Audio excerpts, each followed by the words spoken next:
azuoto didikų deginimo steigiamasis toks, reiškia, tekstas, mitas.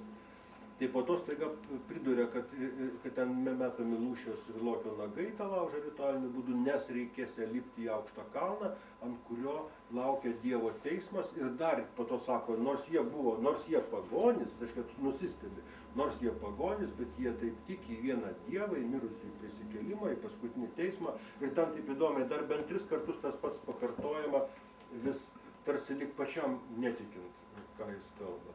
Labai įdomus, reiškia, dalykas, iš tikrųjų, taip Dievo teismo, ten, reiškia, vėl vienas Dievas minimas, be ne 3 ar 4 kartus pabrėžtinai. Ir šiaip Dievo teismą, iš tikrųjų, mes galime labai nesunkiai į lietuvių mitologiją įtraukti. Ten yra daugybė vėlyvųjų šaltinių, tai yra sakmių iš 19-20 amžiaus apie pomirtinį pasaulį, kur tam tikrų vaizdinių, beje, irgi visiškai tradicinių daugelį pasaulio šalių žinomų vaizdinių būdų, tas Dievo teismas yra tiesiog neabejotinai priklauso. Tik tiek abstrakčiai galima pavadinti 2 žodžiais Dievo teismas, o galima tai perteikti vaizdiniais konkrečiais apie sielos pomirtinį likimą. Tie vaizdiniai pasaulyje dažniausiai yra 2. Arba sverimas nuo senovės Egipto, žinomas kaip siela mirusioje sveriama ant tiesos svarstyklių. Arba yra siauro tilto vadinama, ne taip ideologiškai kalbant, kad, reiškia, kelias į rojų veda siaurų tiltų, nusidėjų tas tiltas visai susiaurėja, o tarkim teisuoliui jis pakankamai platus ir teisuoliui, arba šiaip sakoma, teisuolis pereina, o nusidėjėlis nepereina, pačioj garda visokia smala, ten verda ir slibinai įsižiojo laukia, o viršui, reiškia, yra rojus. Tai iš esmės tas siauras tiltas ir įkūnija Dievo teismą. Yra lygiai tas pats Iranėnų tradicijų, tokių tekstų ir iš daugelių pasaulių. Čia yra archetipas, žmonės net sapnuoja tokius vaizdinius, čia yra, tiesą sakant, visiškas archetipas, jo net nereikia istoriškai sieti atskirų žinių. Yra iš Amerikos, Šiaurės Amerikos indėnai tokių vaizdinių turėjo ir taip toliau. Tai to archetipo, tų vaizdinių būdų Dievo teismas ir yra įkūnijimas mitologiškai. Tai, kad jis, reiškia, abstrakčiai, reiškia, liaudis, kuri nemasto abstrakčiai, o masto vaizdiniais ir mitologija visa, jinai ir tos pateikė mums žinias vaizdinių pavidalų, o atsitraukęs žynys arba tyrinėtojas, kuris gali pažvelgti iš šalies ir apibendrinti, ištarti abstrakčiais, tada sakys Dievo teismas. Na, dar 4 šaltinis, man patinkančiai patinka, iš 17 amžiaus Pretorijaus, kur minimas Žemaitis, kuris norėjo patekti į tą vietą, kuri nujautė, kad trenks žaibas ir nespėjo, po to ėmė tais pelenais teptis veidą jos valgyti ir jo klausė, kodėl tu skubėjai į tą vietą, juk žinojai, kad tave perkūnas būtų nutrenkęs. Taip jis sako, ir tada prasideda keisčiausi dalykai, ir tada jis pasakoja, kad jis norėjo per perkūną patekti pas Dievą ir tokiu būdu jis būtų tikras, kad Dievas jį priima pas save ir kad jis yra Dievo vaikas. Vokiečiai net parašyta Gottes Kind. Irgi vaizdiniai visiškai, absoliučiai, netelpantis į mūsų stereotipus apie senąją religiją. Atrodo, kad mes čia turėtumėm kažkokio tai garbinti kažkokius tai šitos šluotražius, ten yra kažką tokio, o čia Žemaitis Elgeta, tai žynys ko gero, jis bėga, jis iš viso kaip gnostikas, koks bėga iš šio pasaulio, jis stengiasi patekti į tą šviesą, kurią mato iš dangaus čia ateinant tokiu būdu ir pradeda kalbėti apie Dievą, apie Dievo sūnų, kad jis nori jo tapti ir, žodžiu, šiaip, nežinau, jeigu mąstyti labai nuoširdžiai atvirom smegenim, atvirų protų, atvirą širdim, tai viskas paprastai ir suprantama. Ir tais pačiais žodžiais kalbama visam pasauliu nuo seniausių laikų. Nes čia yra esmė, čia nėra kažkokio 15 religijų, iš esmės šitoje vietoje yra viena religija pasaulyje. Tais pačiais žodžiais, tai patys vaizdiniai iš kartos į kartą, iš platumų į platumas, iš amžiaus į amžių. Nes žmonės kažkaip savo aukščiausią viltį šitaip linkę įvairiai išreikti. Žinoma, elgesys simbolinis dažnai, nebūtina kartais gal ir galima palikti pasaulį ir nežengus į žaibą galima. Ten prasideda įvairios šakos, įvairios mokymai, mokyklos, bet visos jos sukasi aplink tą patį ir branduolinį įvaizdį. Tai būtų galima sakyti, kad prisidėjo prie tokio įvaizdžio formavimo, sakykime, krikščioniška teologija, bandydama pateisinti prievartinį krikštą, kryžiaus karus galbūt, kad čia kažkas tokio buvo blogo, žemesnio.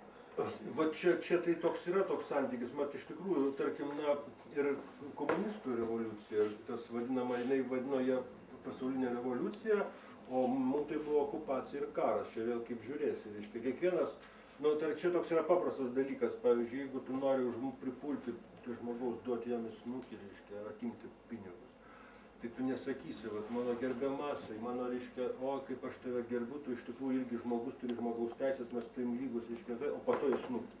Čia jau reikia tam tikros rafinuoto, reiškia, tokio savotiško.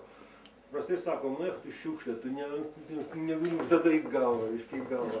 Yra toks, ta ideologija, mes matom ją gimstant psichologijai, prievartos psichologijai, jinai reikalauja pirmą pažeminti tą, prieš kurį smurtaus. Atimti iš jo, leisti pateisinti savo tą smurtą kažkokiu būdu, nes ta sąžinė nėra taip lengvai pašalinama, jinai šiaip toks daiktas, ne daiktas, toks reiškinys, kuris žmogų truputėlį kausto. Jis, norėdamas taip, kitaip sakant, norėdamas jau, tu turi būti rafinuotas niekšas, kad galėtum tą sąžinę būti jau apmastęs ir pašalinęs iš savo veiksmų. O tiesiog paprastas smurtas, kuris yra toks greičiau, nu, vos ne fiziologinis toks, tai iš tikrųjų ta sąžinė turi kažko tai būdu, nu, jai kažką į gerklę mesti, kad jinai užsikimštų. Ir tada sako, kad, reiškia, iš esmės elgiasi taip, tarsi mėgintų tai sąžiniai savo pasakyti, jog iš tikrųjų jis turi teisę tą smulkų niekšelį, tą šiukšlę, reiškia, va čia primušti ir iš jo atimti, iš to niekšo jam vis tiek nereikalingi tie pinigai, žodžiu, ir taip toliau. Ta patį mes matome gatvėje, tamsiam skersgatvį, plėšiko daroma, kaip ir daroma didžiųjų ideologijų. Iš tikrųjų, aš esu vienintelis, labai paprastas kodas, aš esu vienintelis teisus, vadinasi, a priori visi kiti aplink mane yra neteisūs. Bet yra kaip tik priešingybė to, ką iš tikrųjų gyvas, reiškia, žodis, vat krikščionybės, pats branduolys kaip tik aiškina, tai visiška priešingybė. Ir šia prasme, krikščionybė kaip branduolys ir krikščionybė kaip istorinė realybė yra du nesuderinami, tai iš esmės labai, čia yra būdingas dalykas, pavyzdžiui, lava, kai ugnikalnio vidury veržiasi, jinai yra karšta ir švytinti, o kai jinai jau sustingsta pačioj, pavirsta šaltų juodų akmenių. Tai yra taip, kaip gyvas daiktas virsta akmeniu, vėl tas virsmo akmenio įvaizdis, kurį mes tebematom ant katedros, reiškia, kada gyva ugnis sustingsta į akmenį, jinai virsta savo priešybę. Iš esmės galima sakyti, kad krikščionybė istorinė yra tikrosios krikščionybės stabmeldystė.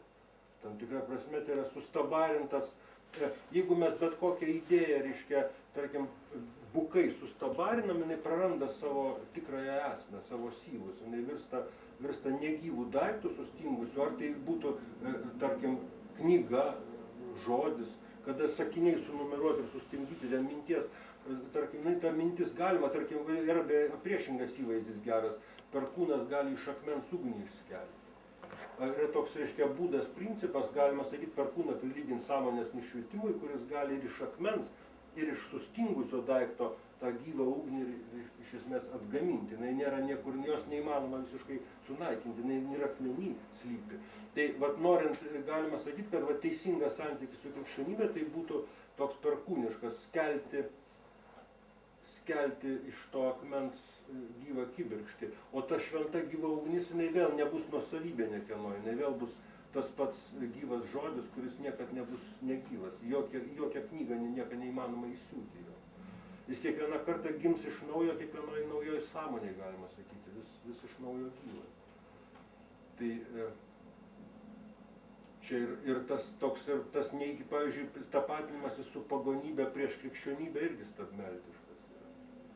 Ir tapatinimasis, tarkim, su krikščionybė prieš pagonybę irgi stabmeldiškas. Šiuo atveju, kadangi krikščionybė yra stipriojo pozicijoje, tai man kaip žmogai asmeniškai tarsi norėtų sustoti pagonio pusėn. Bet vėlgi tapatintis, vadintis pagonim yra taip naivu ir kvaila, kad net liežuvis nesiverčia. Ir tai vėlgi būtų netiesa. Vat Markus Užskirtis paminėjo mintį labai įdomią, kad sutampa su sistemų teorija. Sistemų teorija nagrinėjimas toks reiškinys, kada turi teisingą idėją, taip, ir bandai ją įdiegti. Reiškia, ir tau, jeigu tau nepavyksta paveikti sąmonę, taikiai padaryti, tu pradedi vartoti fizinę jėgą ir atsiranda priešprieša. Tai čia yra bendras dėsnis šitas. Buvo gera frazė po net prieškaro, ko gero laikyti, ir dabar nepamenu. Железным кулаком прибьем человечество к счастью. Tai yra, geležiniu kumščiu prikalsime žmoniją prie laimės. Ir toks kumštis nupieštas, ir toks plakatas raudonas, kumštis nupieštas ir toks parašas. Nu, va. Tai sakyti, aš galiu šautuvą pristatęs mylėk mane. Nu visi įsigandęs sakysit, myli, bet... Jo, čia geras pavyzdys, nes yra dar vienas dalykas. Imperatyvai taikomi turi būti ne man, kitiems. Tai aš atnešu tau imperatyvą ir tu padla, tai yra niekščias smulkus. Turi jį paklusti, nes tai yra šventas didis, tai yra Dievo. Tarp kitko, labai įdomus dalykas, kada asmeniai prievartai, asmeniniam interesui pajungiamas Dievas. O čia yra jau prasideda juodoji magija. Ir tėvynė taip pat pajungiama. Tai be abejo, visas egoizmas, visa niekšybė visuomet skuba didžiais ženklais apsikarstyti. Ir tai beje yra viena iš jų infliacijos priežasčių. Na, devalvuoja, ta prasme, ne tik pinigai, simboliai devalvuoja. Bet kokie simboliai. Lietuviški irgi, ta prasme. Moralė tada devalvuoja. Ne, matot, moralė kaip? Moralė arba yra, arba nėra, čia kaip šviesa, jinai šviesa negali aptemti, jos tiesiog nelieka. Bet va tie simboliai, tarkim, ir pirmiausia toks žodis, dėl ko neminėk Dievo žodžio be reikalo, nes tu jį paminėsi savo naudai. Tai reiškia, duok man, tarkim, nu čia šiaip net nebeįprasta, duok man ten 10 litrų, reiškia, Dievo vardu. Bet yra, tarkim, žinomi tokie, tarkim, remiasi baimė, reiškia, užkalbėjimai, pavyzdžiui, kokie nors, arba tau nesiseks. Arba aš tave čigonai, pavyzdžiui, gali, tokia įprasta, aš buvau susidurdavau anksčiau jaunystėje gatvėse, tai tais būrėjom, tai buvo tokia, jeigu tu nepasiduoji tam būrimui, tai tave truputį apkeikė, jeigu bijai, tai žiūrėk ir išsigąsti. Na, tai čia irgi galima grūmoti Dievo vardu, reiškia, iškelti knygą, reiškia. Tai vadinasi, jau aš esu teisuolis ir visas Dievas man jau dabar priemonė yra, Dievas tampa priemonė kitam žmogui pažeminti ir pavergti. O šitoje vietoje prasideda čia jau nebe religija, negi nebe šiaip stabmeldystė, čia yra juodoji magija. Nes juodoji magija iš esmės, galima sakyti, atvirkštinis toks procesas. Tai yra šviesos pajungimas, bandymas pajungti šviesą tamsos naudai. Čia yra, sakykime, taip. O tamsa yra tas savimeilė ir egoizmas, manimas, kad aš tai esu teisus, turintis teisę kitus, vadinasi, prievartauti. O kaip mes nukeliavom čia, matot, kaip prasiveria Gediminaičio stulpinė kvapą, jau nebėra.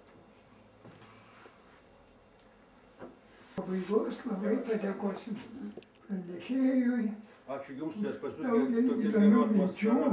Aš šiaip tarsi lyg ir neleidžiu savo nusišnekėti, kartais prisilaikau, bet pas Jūs tokia atmosfera, kad savaime net reikia lenda kaip koks, reiškia, tas žodis iš grūdos. Tas yra labai įdomu, kadangi įvairios asociacijos kyla ir, sakant, duoda stimulo pačiam mąstytais klausimais. Taip kad tas, manau, yra labai vertinga.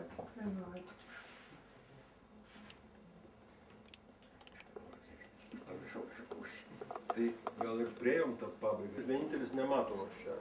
Tai dabar, kai kalbėjote, galiu apsikirsti, aš Jūs tada patirimuosiu. Ne, tai Jūs gražiau mokat kalbėti. Arba bent galvą iškiškite prieš kamerą kalbėti. Kryptis iš dangaus žemyn ir kryptis iš žemės aukštyn. Senoviniais simboliais tai galima sakyti, kad ugnis yra tai, kas neša žmogaus auką ir maldą į dangų, o lietus tai yra Dievo atsakas palaima žemė. Tai iš dangaus visada žemyn vanduo bėga, o iš žemės vis dangun ugnis kyla. Ir iš tikrųjų tai tie du trikampiai, dvi kryptis sumautosios yra ta apykaita. Na, galima sakyti, aukų ir malonės apykaita. Žmonės aukoja, o dievai ar Dievas žodžiu, nuo žemės aukos dangun, o iš dangaus žemyn yra malonė. Tai čia tie du trikampiai ir yra. Jo, bet tai, kad yra Dovydo žvaigždė, tai tas pats kaip yra rusiška pirtis. Nu, kokia jinai rusiška? Dar rusų kvapo nebuvo, tos pirtis jau seniausiai stovėjo. Bet tai kas pirmas ateis, matot, jeigu daiktas dar nekieno, tai kas pirmas ateis, kad pasivadins, tai ir turėsi, galima sakyti, mano žvakė bus, reiškia. Ir nuo šiol visi sakys, va, čia jo žvakė. Taip, ir Gediminaičiai tas pavadino savo... Iš tikrųjų, gal tam tikrą prasme taip, ir pasirinkimo labai didelio nėra, nes negi dabar kažkokį tai krengelį piešiu pats tyčia, stengdamasis, kad nebūtų simetrijų, o jeigu tik leisi savo kokį ženklą nupiešti simetrišką, koks tau patiktų, iškart pateksi tam tikras iš ankstinės visuotinės struktūras ir prisiskirsi savo, ne kaip ir vokiečiai svastikai iš tikrųjų. Bet to dar yra noras ir būtent pagunda kartu su tuo ženklu visuotiniu tarsi prisiskirti savo tą, na, koks nagas sakytų galę, o mes sakytumėm prasme to, arba visą gausą, visą tą erdvę tų prasmių, kurias tas ženklas reiškia. Savotiškai ir savitaiga tokia praktinė reikšmė gali turėti tokią savotišką. Tai, na, ką padarysi, bet tai vis tiek pirtis, tai pagaliau dabargi, nu, šiaip kartais matot iš tikrųjų, kad atsiranda, kaip visur pamatai tokią žvaigždę, sakai Dovydo žvaigždė, tai tas pats, kas dabar mes eisim į pirtį, pas draugus lietuvišką seną glūminę pirtį, sakysim, tai ką eisim į rusišką pirtį, tai žmonės ten gyvenę rusiškai nemokėję, tas pirtis nuo amžių stato, tai kokia čia rusiška pirtis? Tai yra toks vat keistas santykis, aš tai nežinau.